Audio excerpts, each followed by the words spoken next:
Hi guys, Mark here. Today we're going to talk about parallel parking.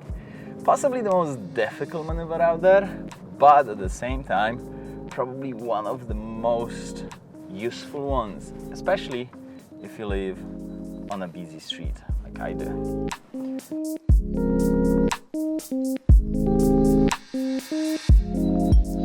Why is parallel parking so difficult then? If you're watching this video, then you probably tried it yourself or just about to try it, and you'll see that even though you're trying your best, it doesn't always work out as planned. Maybe you're using one-to-one technique or some other reference point method, or maybe you're just judging it. Either way, sometimes you're not even sure what went wrong. How is that possible? I mean, this maneuver doesn't seem to be that hard. If you look at it, on the surface of it, it's pretty straightforward. All you really need to do is turn the car towards the curb, and once it gets close to the curb, you just straighten it up. But with this maneuver, the devil is in the detail. And there are so many small little things that can go wrong. So let's try to list them all first. So let's say you want to park behind this car. You start by pulling up and stopping next to it, parallel with it.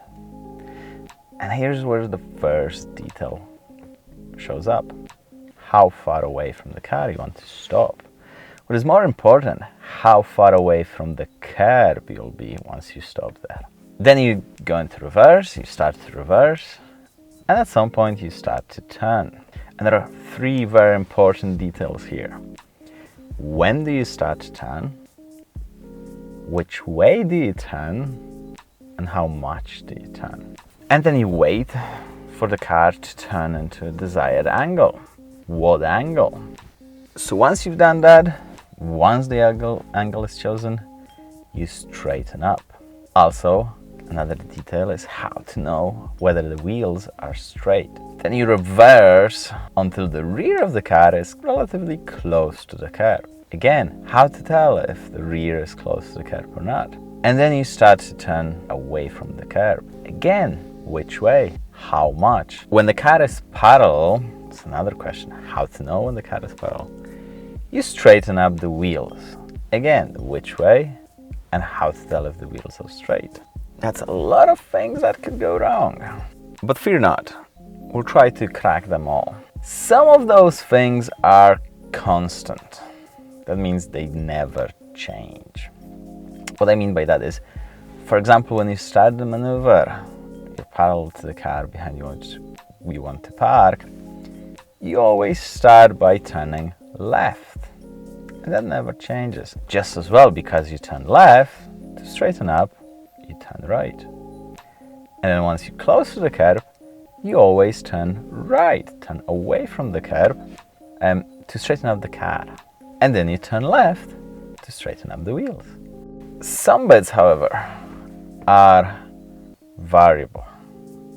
And what I mean by that is that you can do them in many different ways and still get a good result. And the angle is one of those variables. You can do this maneuver by putting the car on a variety of different angles, especially if the space is pretty big. An angle is just how much you turn the car. When you're parallel with the curb, the angle is 0. When you turn the car so that the back is facing the curb, that's 90 degrees. Half of that would be 45 degrees, and you probably notice that most people when doing this maneuver position the car, turning the car, not more than 40-45 degrees. Why? Well, judgment. The more you turn the car towards the curb, the more difficult it is to judge when to steer the other way to straighten it up. If you turn the car just a little bit, you can wait till you're really, really close and only then start to turn.